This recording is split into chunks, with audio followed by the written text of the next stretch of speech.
ফেব্রুয়ারির প্রথমার্ধেই অনুষ্ঠিত হতে যাচ্ছে ত্রয়োদশ জাতীয় সংসদ নির্বাচন।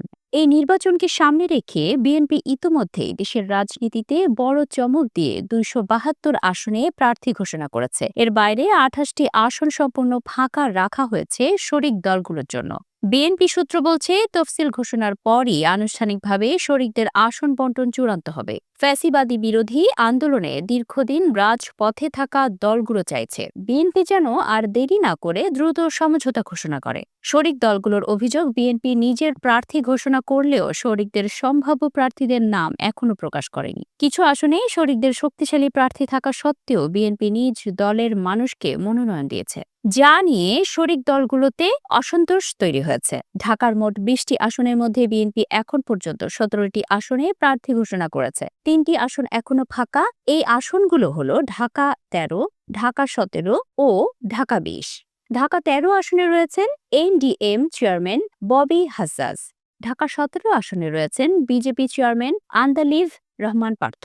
ইতোমধ্যেই বিএনপি সবুজ সংকেত পেয়ে প্রচারে নেমেছেন, কিন্তু ঢাকা ২০ আসনে বিএনপির সম্ভাব্য প্রার্থী ৪ জন, তাই সিদ্ধান্ত এখনও ঝুলে আছে। শরিক জোটের শক্তিশালী নেতা থাকা সত্ত্বেও নড়াইল ২, কিশোরগঞ্জ ৫, ঝালকাঠি ১ ও যশোর ৫ আসনে বিএনপি নিজস্ব প্রার্থী দিয়েছে। এর কারণ ব্যাখ্যা করে বিএনপির নেতা বলছেন, নির্বাচন হবে দেশের ইতিহাসের সবচেয়ে কঠিন, তাই জয়ী হওয়ার সম্ভাবনা যেখানে বেশি সেখানে দলীয় প্রার্থীদের অগ্রাধিকার দেওয়া হচ্ছে। তার সঙ্গে আরপিও সংশোধন অনুযায়ী জোটবদ্ধ হলেও প্রার্থীদের নিজ নিজ প্রতীকেই নির্বাচন করতে হবে। এই পরিবর্তন বিএনপিকে আরও কৌশলী হতে বাধ্য করেছে।